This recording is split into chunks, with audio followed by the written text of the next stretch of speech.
ॐ श्री गुरुभ्यो नमः। हरिः ओम्। ॐ नमो भगवते वासुदेवाय। ॐ श्रीकृष्णाय परब्रह्मणे नमः। अथ श्रीमन्नारायणीयं त्रिंशत्तमं दशकं वामनावतारवर्णनम्।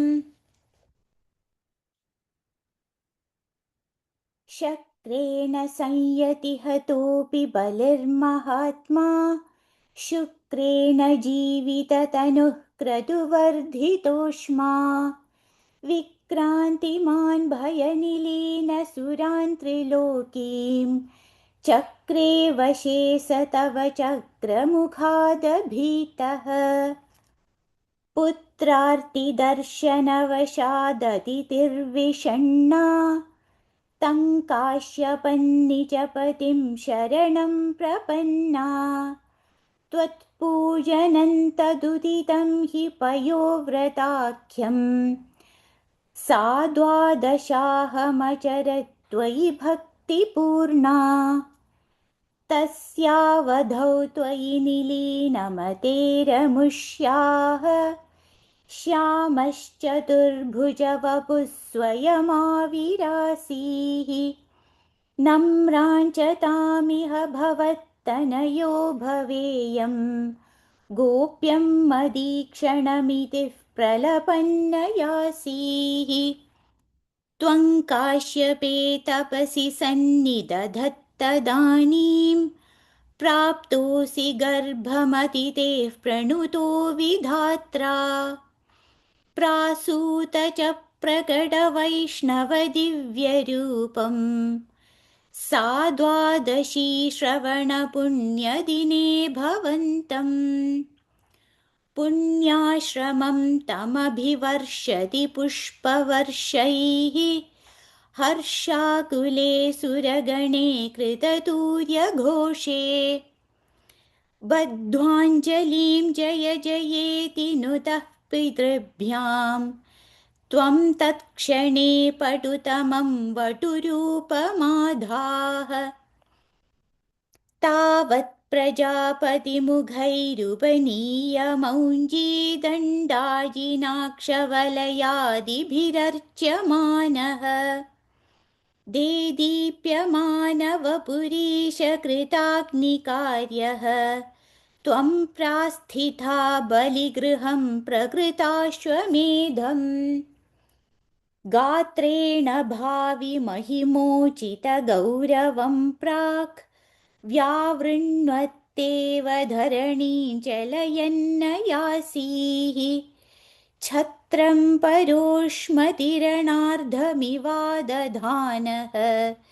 दण्डं च दानवजनेष्विव सन्निधातुम्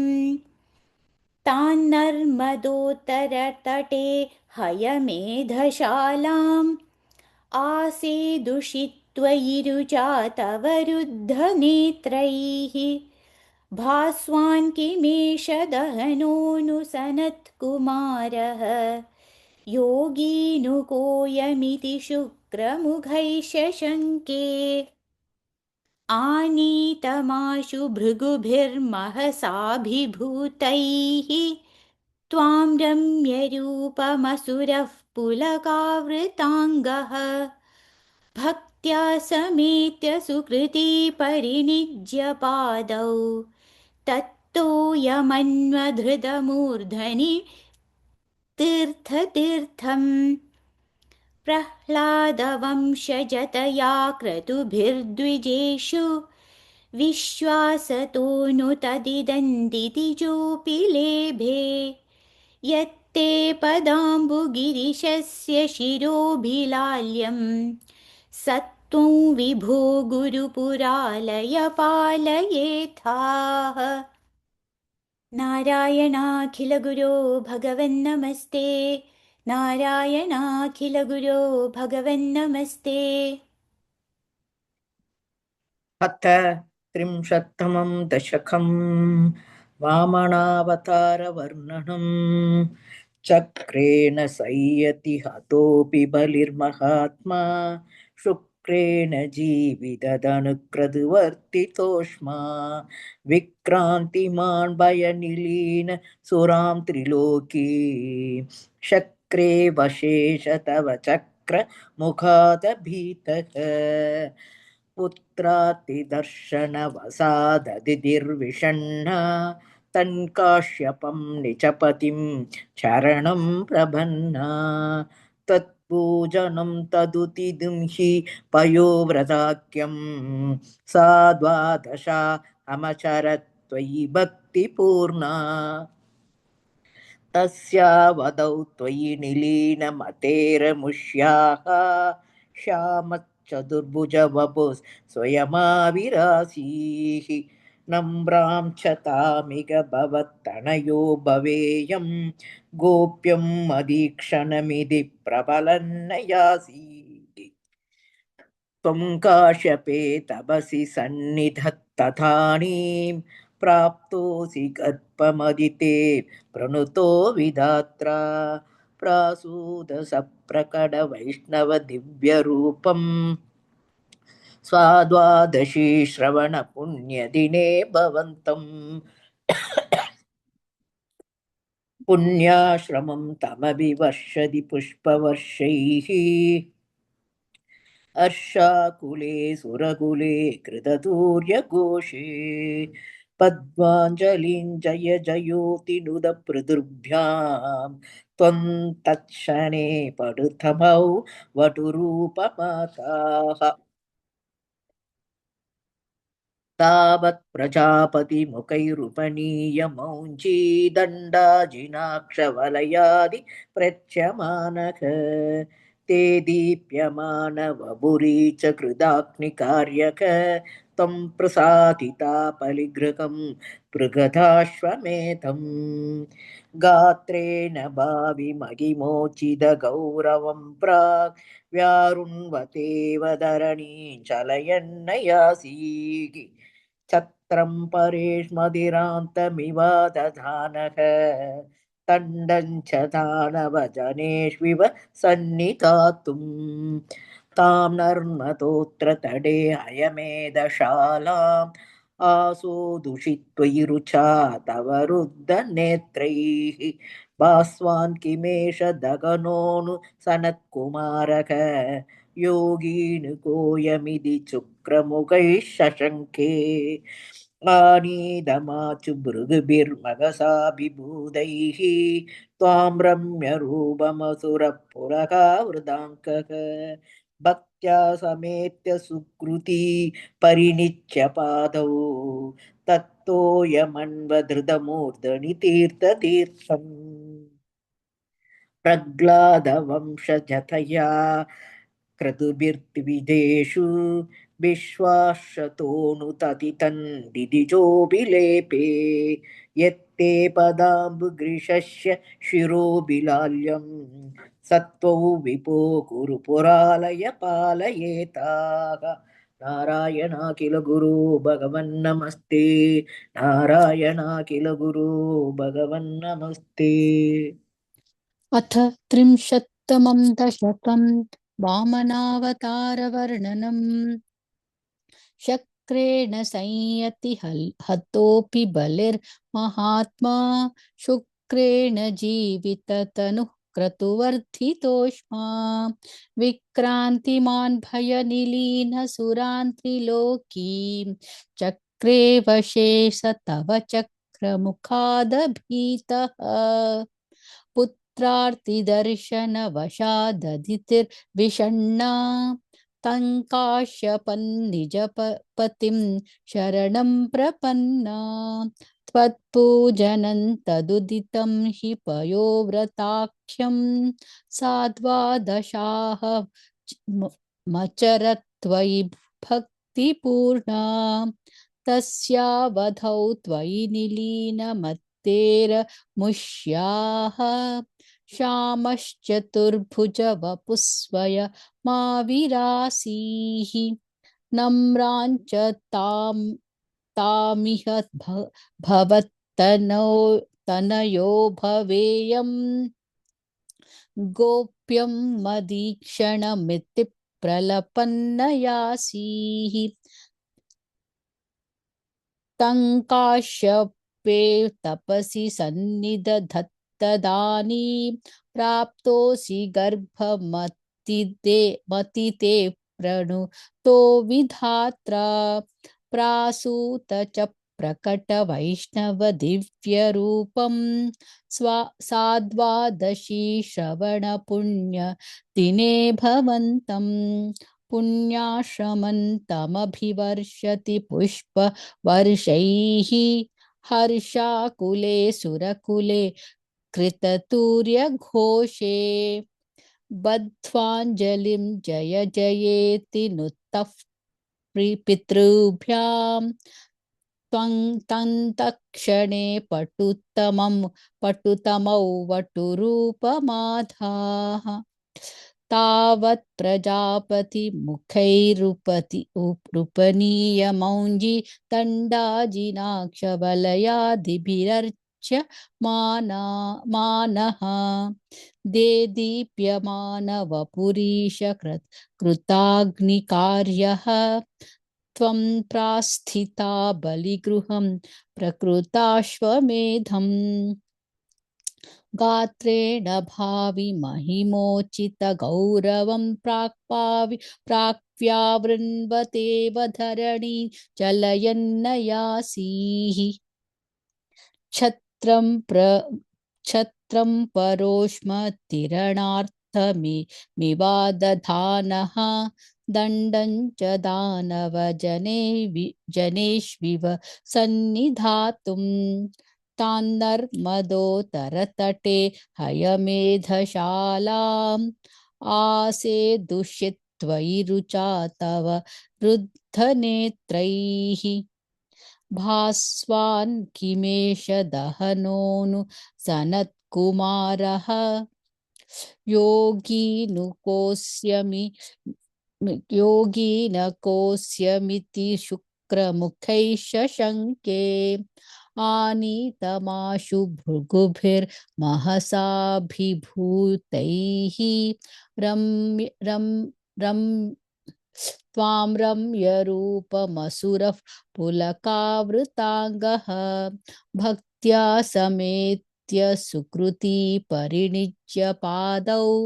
तत्तोयमन्वधृतमूर्धनि तीर्थं प्रह्लादवंशजतया क्रतुभिर्द्विजेषु विश्वासतोऽनु तदिदन्दितिजोऽपि लेभे यत्ते पदाम्बुगिरिशस्य शिरोभिलाल्यं सत्त्वौ विभो गुरुपुरालय पालयेथाः नारायणाखिलगुरो भगवन्नमस्ते नारायणाखिलगुरो भगवन्नमस्ते। अथ 30तमं दशकं वामनावतारवर्णनं शक्रेण संयति हतोऽपि बलिर्महात्मा शुक्रेण जीविततनुः विक्रान्तिमान् भयनिलीनसुरान् त्रिलोकीं चक्रे वशे स तव चक्रमुखादभीतः पुत्रार्तिदर्शनवशाददितिर्विषण्णा तङ्काश्यपन्निजपतिं शरणं प्रपन्ना त्वत्पूजनं ददुदितं हि पयोव्रताख्यं सा द्वादशाहमचरत्वयि भक्तिपूर्णा तस्यावदौ त्वयि निलीनमतेरमुष्याः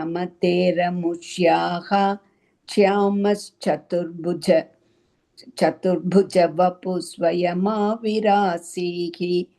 नम्राञ्चतामिह भवत्तनयो भवेयं गोप्यम् अधीक्षणमिति प्रलपन्नयासीः त्वं काश्यपे तपसि सन्निधत्तदानीं प्राप्तोऽसि गर्भमदिते प्रणुतो विधात्रा प्रासूत च प्रकट वैष्णव दिव्यरूपं साद्वादशी श्रवणपुण्यदिने भवन्तं पुण्याश्रमन्तमभिवर्षति पुष्पवर्षैः हर्षाकुले सुरकुले कृततूर्यघोषे पद्वाञ्चलिञ्जय जयेति नुतः पितृभ्यां त्वन्तक्षणे पडुतमवटुरूपमाधाः तावत् प्रजापतिमुखैरुपनीयमौञ्जीदण्डाजिनाक्षवलयादिभिरच्यमानः देदीप्यमानवपुरीशकृदाग्निकार्यक त्वं प्रास्थिता बलिगृहं प्रकृताश्वमेधम् गात्रेण भावि महिमोचितगौरवं प्राक् व्यावृण्वतेव धरणीं चलयन्नयासेः छत्रं परोष्मदिरणार्तमिवादधानक दण्डं च दानवजनेष्विव सन्निधातुं तान्नर्मतोत्तरतटे हयमेधशालाम् आशे दुषित्वयि रुचा तव रुद्धनेत्रैः भास्वान् किमेष दहनोऽनु सनत्कुमारः योगीनु कोऽयमिति शुक्रमुखैः शशङ्के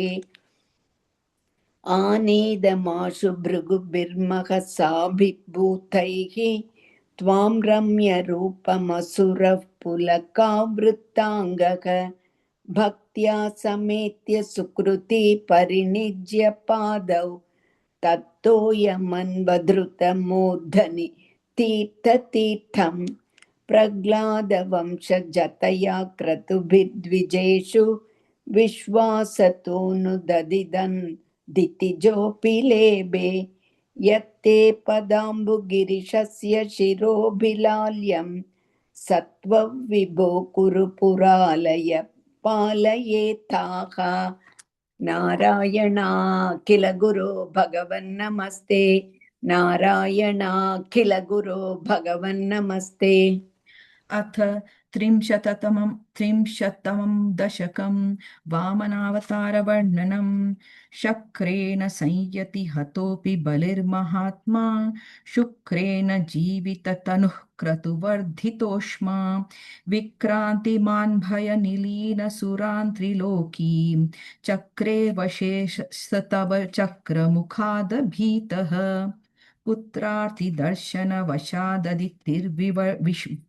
अदितिर्विषन्ना तङ्काश्यपन्निजपतिं शरणं प्रपन्ना त्वत्पूजनं तदुदितं हि पयोव्रताख्यं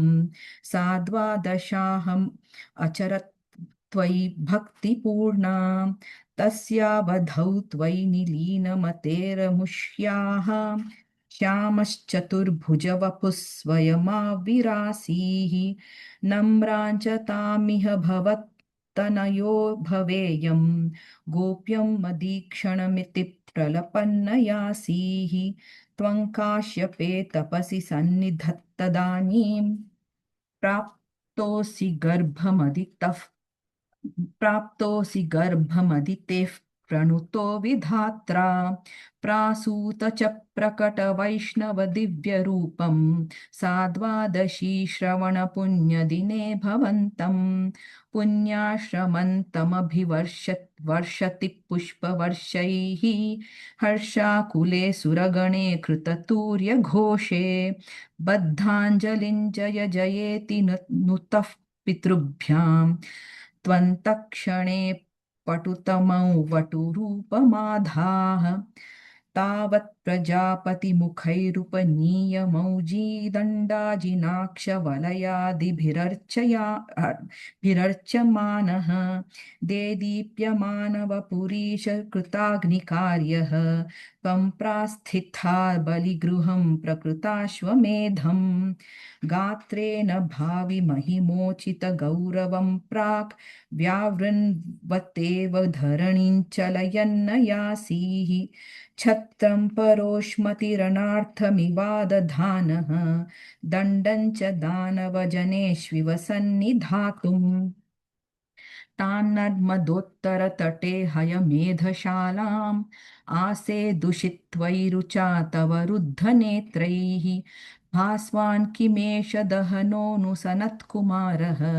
योगी नु कोऽयमिति शुक्रमुखैष शङ्के आनीतमाशु भृगुभिर्महसाभिभूतैः त्वां रम्य रूपमसुरः पुलकावृताङ्गः भक्त्या समेत्य सुकृती परिनिज्य पादौ तत्तोऽयमन्वधृतमूर्ध्नि तीर्थतीर्थम्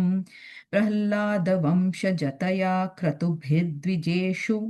विश्वासतोऽनुत्तदिदन्दितिजोऽपि लेभे यत्ते पदाम्बुगिरिशस्य शिरोभिलाल्यं